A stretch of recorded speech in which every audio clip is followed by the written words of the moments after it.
네, 오늘 16번째 시간입니다. 가나안 정복 첫 번째 순서인데요. 오늘과 다음 주를 통해서 1편, 2편으로 가나안 남쪽과 또 북쪽 전쟁을 하는 정복하는 이야기를 여러분들에게 말씀드리려고 합니다. 오늘은 가나안 남쪽 지역 정복에 대한 말씀입니다.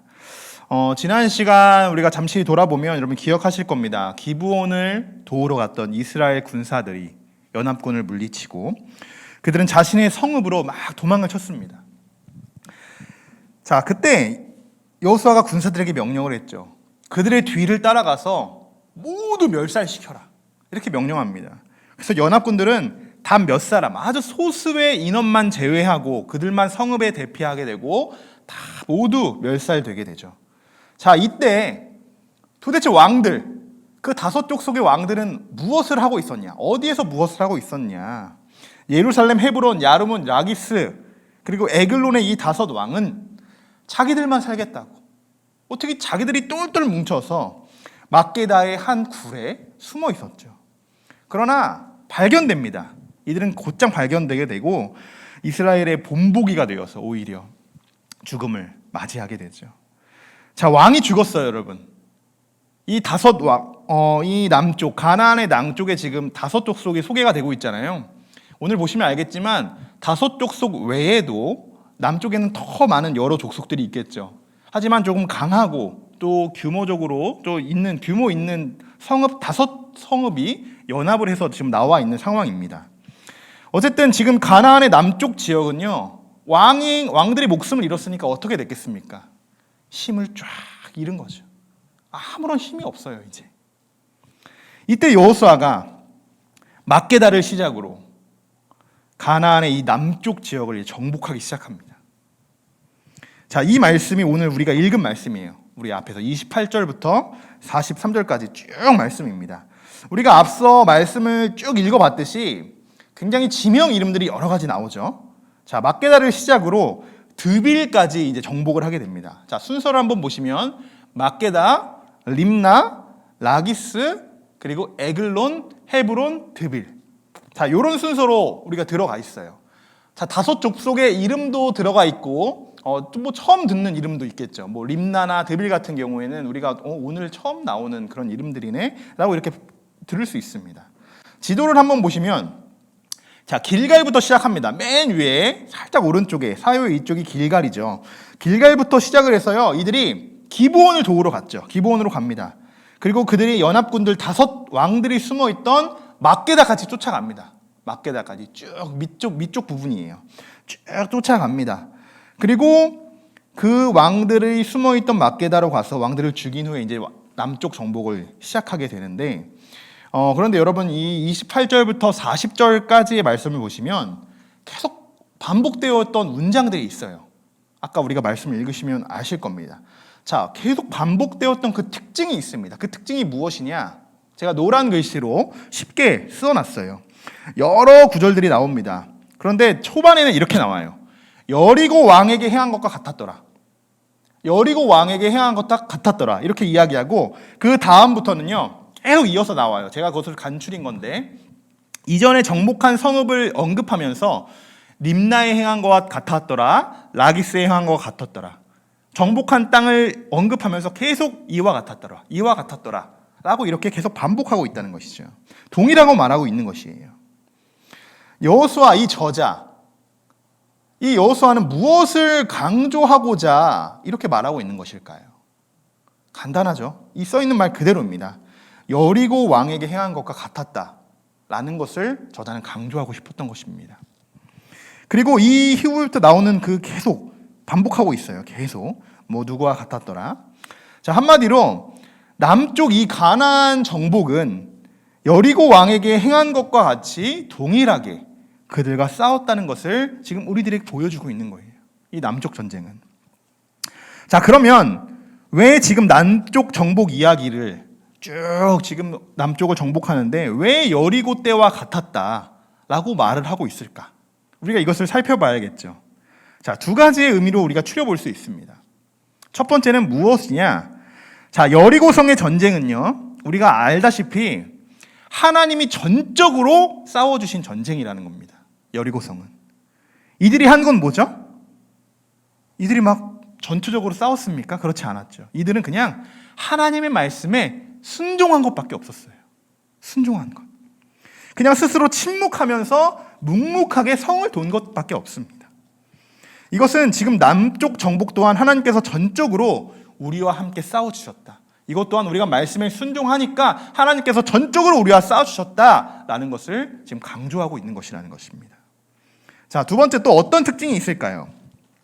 여리고를 언급한다는 것은요, 사실 다른 비교 대상이 있다는 거예요. 여리고를. 어떤 비교 대상이 있을까요? 지금 이들이 가나안에 들어와서 딱 두 성을 정복했죠. 여리고성과 아이성을 정복했습니다. 그 비교 대상은 무엇일까요? 아이성이 되겠죠. 아이성의 정복과 여리성의 정복, 가나안 정복에서 이 둘의 정복은 완전히 다른 정복이다라는 것을 지금 보여주고 있는 것입니다. 40절 말씀에서 그것을 더 정확하게 보여주고 있는데, 하나도 남기지 아니하고 호흡이 있는 모든 자를 다 진멸하여 바쳤으니라고 지금 기록되어 있어요. 여리고 전쟁과 비슷하죠. 한번 여러분 떠올려 보세요. 하나님이 여리고성을 정복할 때 하나님께서 뭐라고 말씀하셨는지 이렇게 말씀하셨어요. 너희는 온전히 바치고 그 바친 것 중에서 어떤 것이든지 취하여 너희가 이스라엘 진영으로 바치게 되는 것이 되게 하여 고통을 당하게 되지 아니하도록 오직 너희는 그 바친 물건에 손대지 말라. 이렇게 이야기합니다. 하나님께 다 바쳐라. 그 바친 물건에 손대지 말라.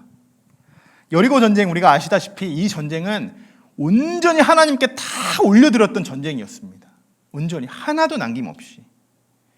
제가 이전에도 말씀드렸죠. 가나안에 들어와서 첫 번째로 승리한 전쟁이 바로 이 여리고 전쟁이었다는 거죠. 하나님은요, 그것을 기념하게 하셨어요. 정말 지금까지 하나님이 약속하셨던 그 약속의 말씀이 성취되는 그 역사적인 순간이잖아요.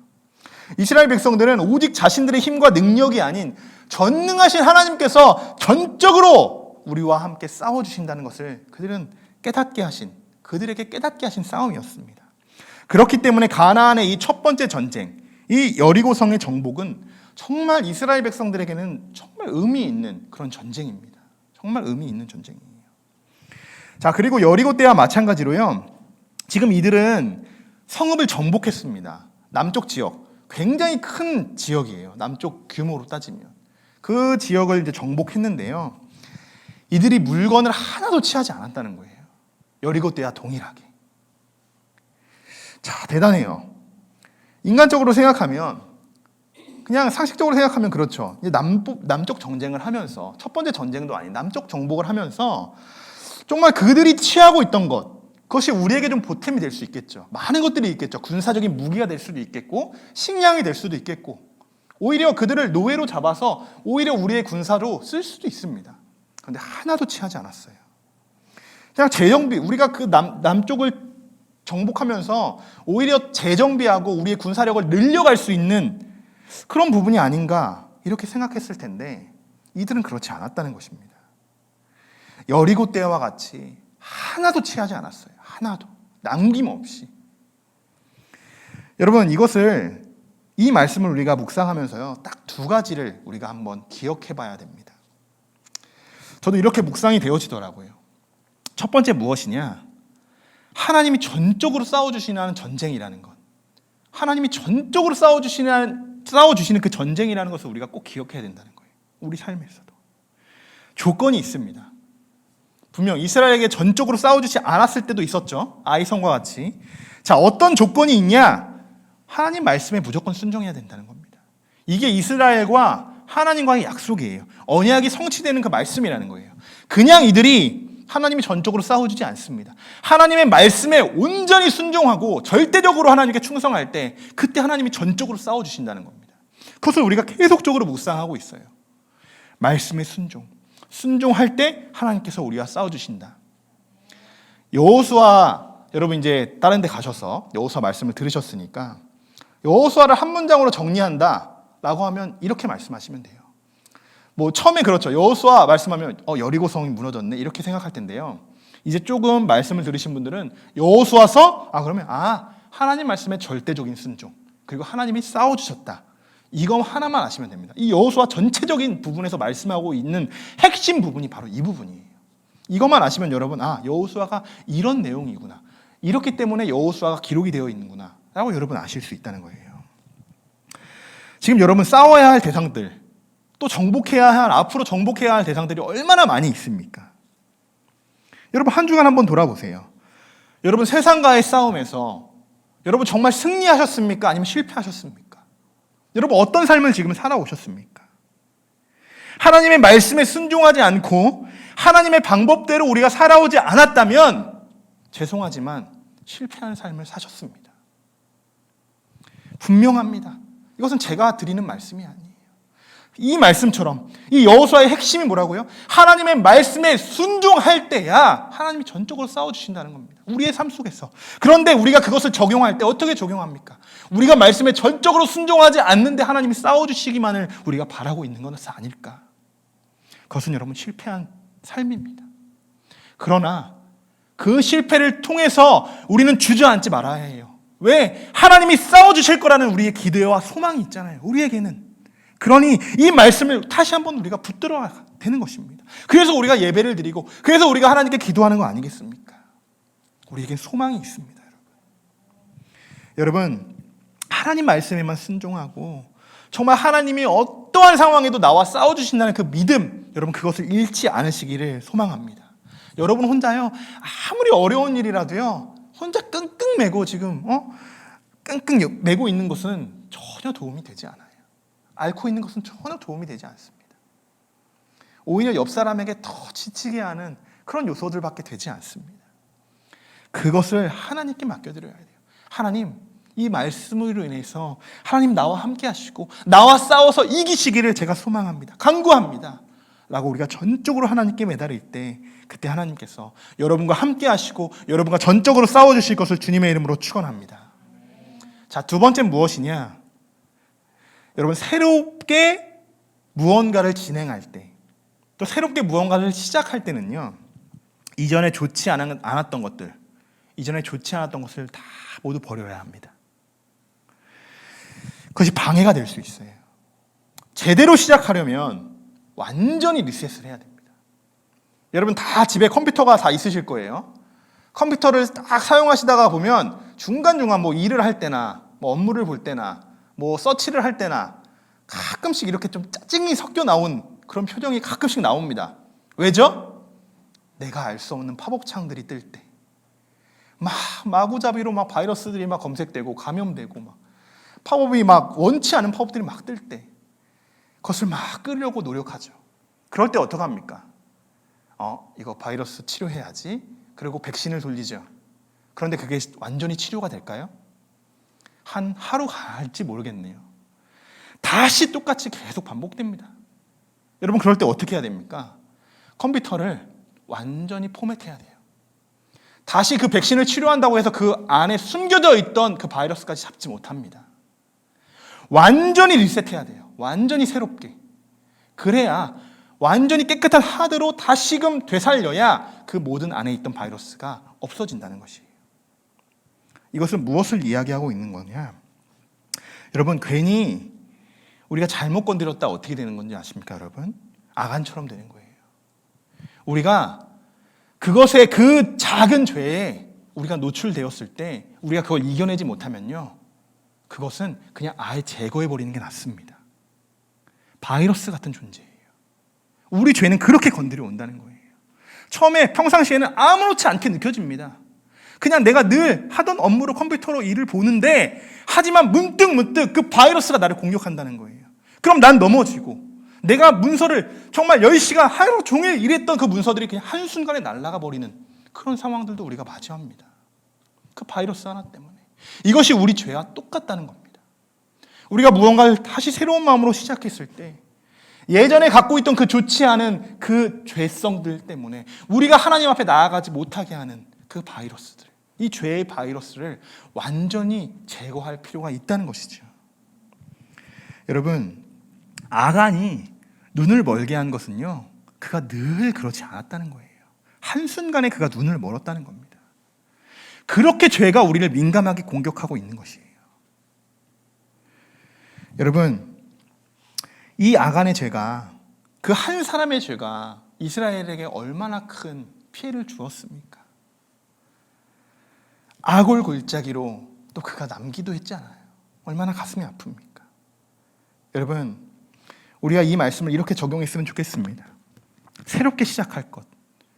자, 우리가 다시 멈춰있던 기도들, 만약에 우리 기도가 멈춰 있었다면 우리의 기도를 다시 새롭게 시작할 때, 그리고 우리가 정체되어 있던 우리의 예배, 코로나로 인해 우리가 많이 방해받고 제압받았던 우리의 예배들을 다시 회복하고 우리가 다시 세워나갈 때 우리를 방해하는 모든 것들, 아주 조그만 바이러스라도, 그 죄성의 바이러스라도 여러분 다 제거하시기를 소망합니다. 나에게 불필요하고 좋지 않은 영향을 주는 것은요, 여러분 다 내려놓아야 돼요. 가지고 가면 안 됩니다. 그러나 단 좋은 것, 나에게 훨씬 더 득이 되고 그것이 하나님과 나의 관계를 더욱더 엮어주는 것이 있다면 그것은 붙들고 가야 합니다. 그것이 우리 그리스도인들에겐 무엇이 되어야 되냐? 바로 이 하나님의 말씀이 되어야 하는 줄 믿습니다. 우리가 붙들어야 하는 것 이거 하나예요. 오늘 중점적으로 우리가 다룰 것은 바로 이겁니다. 하나님이 전적으로 우리와 싸워주실 때는 우리가 모든 죄성을 다 버리지만 단 하나, 이 말씀 하나만 붙들고 가면 하나님께서 우리와 싸워주신다는 것입니다. 여러분, 하나님은요, 하나님의 입장에서 생각해 보세요. 하나님 어떠시겠습니까? 우리를 바라보며 우리의 자녀들이, 나의 사랑하는 자녀들이 나를 전적으로만 바라보고 신뢰하기를 원하십니다. 나를 사랑하시기를 원하십니다. 질투하시는 하나님이시잖아요. 하나님만 바라보기를 원하십니다. 우리에게 어떤 것도 하나님보다 우선이 될 수 없고 어떤 것도 하나님과의 관계에 방해할 수 없습니다. 어떤 것도. 여러분, 하나님과의 관계에 있어서 여러분에게 불필요한 것들이 있다면, 나에게 불필요한 것이 있다면, 그리고 또한 그냥 있는 것으로만으로도, 내 옆에 그냥 있는 것만으로도 나에게 좋지 않은 영향을 줄 것 같다라는 것, 과감하게 그냥 휴지통에 버리시기 바랍니다. 과감하게. 자, 우리가 지금 남쪽 지역의 성읍들을 지금 정복하는 과정 중에 있습니다. 33절을 보시면요, 이런 상황이 또 벌어져요. 자, 우리 33절 한번 같이 읽어보겠습니다. 그때에 게세르와 호람이 라기스를 도우려고 올라오므로 여호수아가 그와 그의 백성을 쳐서 한 사람도 남기지 아니하였더라. 아멘. 네, 갑자기 또 새로운 또 족속이 등장을 합니다. 게셀이라는 나라가 등장을 하죠. 자, 이들이 왜 등장을 합니까? 라기스를 도우려고 왔다. 도우려고 올라왔다라고 해요. 자, 게셀은요, 우리가 앞에서 보셨듯이 정복하는 과정에 이 게셀이라는 나라는 없어요. 남쪽 지역에. 이 남쪽 지역, 남쪽 정복에 하는 이 이스라엘 루트를 보시면 알다시피 게셀이라는 나라는 이 공격 대상, 이 루트에 없었던 나라라는 거예요. 배제되어 있던 나라라는 거예요. 가나안이지만 일단은 처음엔. 그런데 게셀이 누구냐 그럼? 그들이 어디서 왔냐? 라기스의 동맹국이었습니다. 이들은. 라기스의 동맹. 약간 지도로 보면 지중해 쪽에 가까운 예루살렘 옆쪽에 있습니다. 그쪽에 있는 나라인데 라기스가 공격을 당하고 있어요. 그러니 이 동맹국이 어떻게 해야겠습니까? 당연히 도우러 와야죠. 그래서 막 왔습니다. 근데 결과적으로 어떻게 됐냐? 이들이 같이 멸망을 당했어요. 여러분, 이 장면을 보시면, 이 말씀 보시면은 좀 뭔가 떠오르는 게 있지 않으십니까? 대조되는 게 있죠. 저는 이스라엘이 기브온을 도와주러 올라갔을 때 그 장면이랑 똑같다고 생각해요. 이들도 동맹국이었으니까. 여러분, 이 정복 전쟁의 시작이 어떻게 된 거냐? 이스라엘이요, 기브온을 도우러 가서 원치 않게 거기서부터 그냥 시작이 된 거예요. 이 남쪽 전쟁, 정복이요. 그런데 하나님은 이스라엘과 함께 싸워주시면서 그냥 한순간에 연합군들의 왕들을 사로잡게 하시고 힘을 잃게 된 그 성읍들을 다 하나씩 정복하게 만드십니다. 근데 하지만 그 게셀이라는, 이 게셀이 라기스를 도울 때 상황은요, 이스라엘이 기브온을 도울 때 상황이랑 완전 다르다는 거예요. 상황이 완전 다릅니다. 하나님이 싸워주시는 이스라엘은 승리했지만 라기스의 이 동맹국 게셀은 한순간에 라기스와 같이 멸망하는 것을 보여줍니다. 이것이 하나님의 전쟁과 일반적인 전쟁이 얼마나 다른지를 보여주고 있는 거예요. 여러분, 오늘 우리가 남쪽 이 가나안이 우르르 무너지는 장면을 보면서요, 무엇을 느낄 수 있느냐? 이런 것입니다. 라기스 그리고 게셀 이 연합군들을 보면서 이 잘못 연합하는 것, 누구와 손을 잡느냐, 잘못 동맹을 맺는 것이 얼마나 위험한 것인지를 우리가 오늘 다시 한번 알 수 있는 말씀입니다. 이 성경이 그냥 이렇게 써져 있는 것 같지만 정말 놀랍고 신비한 말씀이거든요. 이 말씀을 굳이 뭐 안 써도 돼요, 사실. 그런데 이것을 이스라엘과 기브온을 비교하기 위해서 게셀과 라기스가 또 비교 대상이 되기 위해서 이 한 구절을 딱 기록해놨다는 거예요. 여호수아가. 정말 놀라워요. 우리와 너희는 다르다라는 것을 보여주는 것이죠. 우리의 연합과 너희의 연합, 우리의 언약과 너희의 언약은 다르다라는 것, 하나님과 세상은 다르다는 것을 보여주는 것이에요. 자, 기브온은 어쨌든 뭐 꾀를 부리고 이들과 뭐 속이기는 했지만 결과적으로요 그들만 살아남게 돼요. 기브온 족속과 라합의 가족들만 살아남게 됩니다. 가나안의 사람들은요. 여러분, 이 게셀과 기브온은 누가 더 현명했을까요? 정말 현명하게 꾀를 부린 이 기브온이 훨씬 더 현명했겠죠. 여러분, 이와 같이요 우리도 정말 조심해야 하는 연합이 있어요. 연합. 무엇이 있을까요? 가장 조심해야 하는 연합은요, 저는 그렇게 생각합니다. 세상의 어느 연합보다요 교회 안에서의 연합이라고 생각합니다. 연합을 한다는 것은 굉장히 중요한 거예요. 연합이 되지 않으면 우르르 무너집니다. 연합군이 무너진 것처럼 하나가 되지 못하면 무너져요. 그런데요, 방향이 잘못된 연합도 동일하게 무너져 내립니다. 위험할 수 있어요. 우리 교회의 기둥이 되는 말씀 두 개가 있죠. 그 중에 하나, 로마서 8장 28절의 말씀이죠. 우리 같이 한번 읽어볼까요? 우리가 알거니와 하나님을 사랑하는 자, 곧 그의 뜻대로 부르심을 입은 자들에게는 모든 것이 합력하여 선을 이루느니라. 아멘. 여러분, 가정에 이 말씀이 다 말씀 액자로 하나씩 있으실 거예요. 이 말씀을 보시면서 우리가 생각해야 되는 것, 우리가 어떻게 연합해야 되고 어떤 방향으로 우리가 나아가야 하는가, 여러분 그것을 우리가 깨달아야 됩니다. 이 말씀을 보면서 우리들은요 하나님 안에서 하나가 되고요, 하나님 안에서 힘을 하나로 모아야 돼요. 합력한다는 거 있잖아요. 그래서 힘을 하나로 모은다는 이야기입니다. 그래야 이 교회가 또 우리 성도들이, 우리의 모든 연합이 건강하게 연합될 수 있습니다. 사람의 뜻대로 연합하는 것이요 절대로 옳지 않습니다. 세상의 연합이 무너지는 이유가요 무엇이죠? 마음 맞는 사람들끼리 모였기 때문에 무너지는 거예요. 마음 맞는 사람이 있습니까, 여러분? 부부도요 마음이 맞아서 평생 잘 사는 것처럼 보일 수 있죠.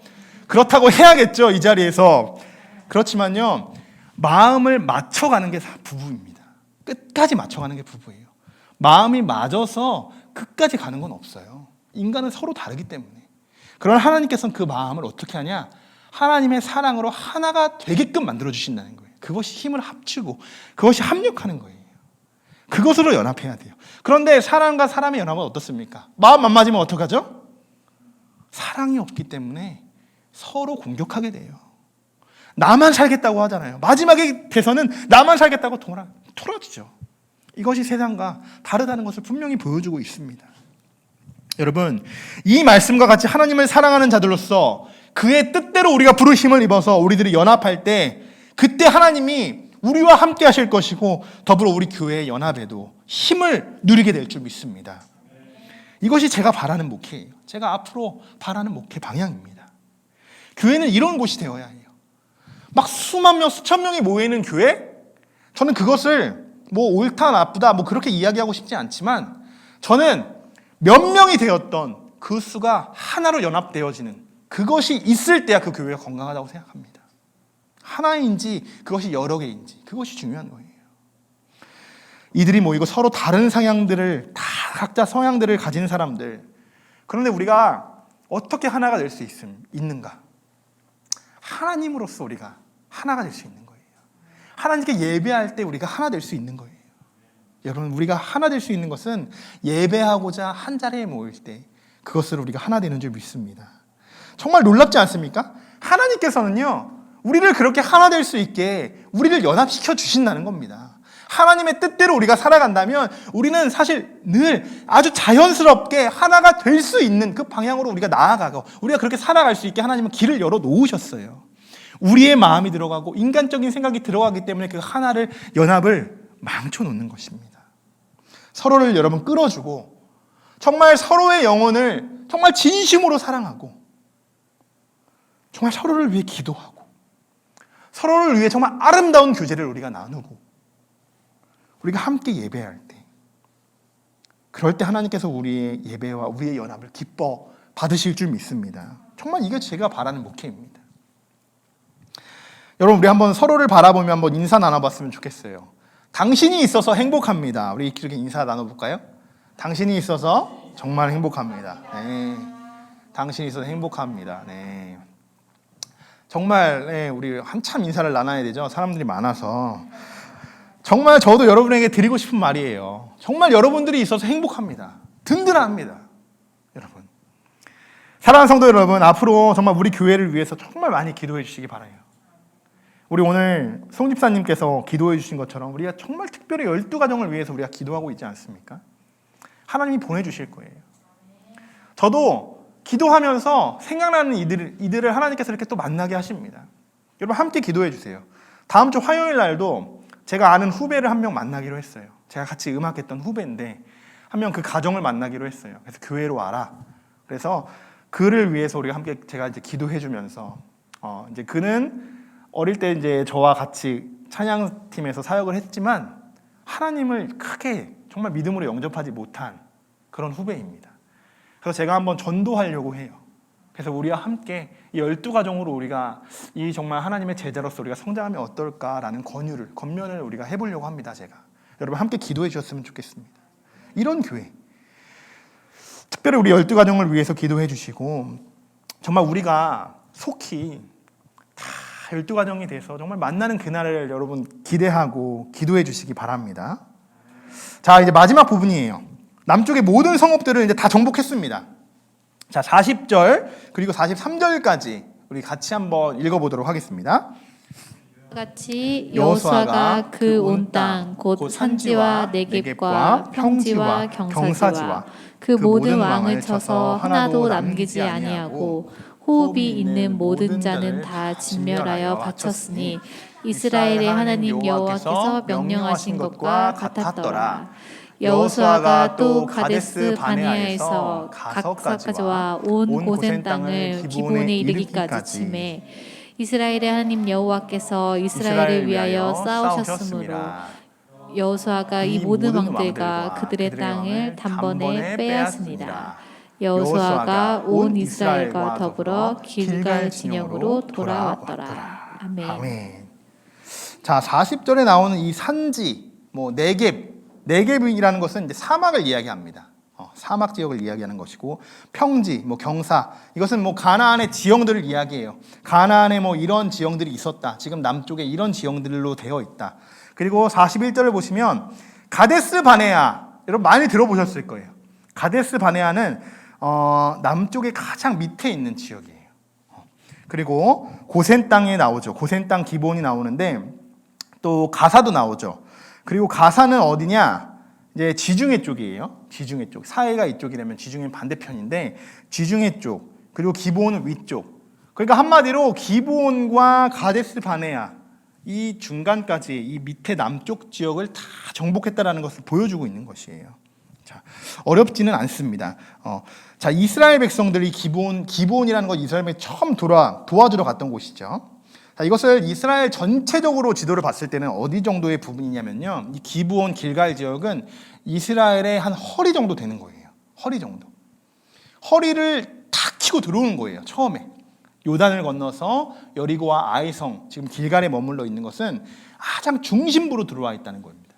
그래서 기브온을 도우러 갔을 때 그리고 남쪽 지역 왕들이 막 도우러 왔었죠. 연합을 해서. 그래서 때마침 하나님께서 그들과 싸우게 하셨고 그들을 이기게 하셔서 남쪽을 다 정복하고 지금 어떻게 되냐? 다시 길갈로 돌아온 그런 상황이다라는 것을 오늘 정리하고 있습니다. 자, 오늘 마지막으로 한 번 더 10장에서 강조하고 있는 것이 이 말씀이에요. 42절 말씀. 이 말씀 우리 한 번만 더 읽어보겠습니다. 이스라엘의 하나님 여호와께서 이스라엘을 위하여 싸우셨으므로 여호수아가 이 모든 왕들과 그들의 땅을 단번에 뺏었습니다. 아멘. 바로 이 말씀이죠. 네. 여러분, 하나님께서 함께 싸워주시면 이기지 못할 것이 없는 줄 믿습니다. 제가 말씀드렸듯이 우리가 말씀에 순종하면, 이 말씀대로 살아가면 하나님께서 우리와 전적으로 싸워주십니다. 지금도 여러분, 하나님께서 여러분과 싸워주고 계시는 줄 믿습니다. 그리하여 여러분이 오늘 이스라엘과 같이 여러분이 지금 싸우고 계신, 여러분 각자의 삶에서 지금 여러분과 싸우고 계신, 여러분이 전투하고 계신 그 전쟁에서 승리하게 되실 줄 믿습니다. 여러분 삶을 돌아보십시오. 이전에 하나님께서 여러분들을 어떻게 싸워주셨습니까? 이전에도 분명 하나님께서 싸워주시지 않았습니까? 여리고 때와 같이 여러분 하나님께 말씀에 순종했을 때 하나님이 전적으로 싸워주시는 거 여러분 다 경험하지 않았습니까? 그런데 오늘 한번 다시 돌아보자는 거죠. 우리가 그 마음을 잃지 않았는가?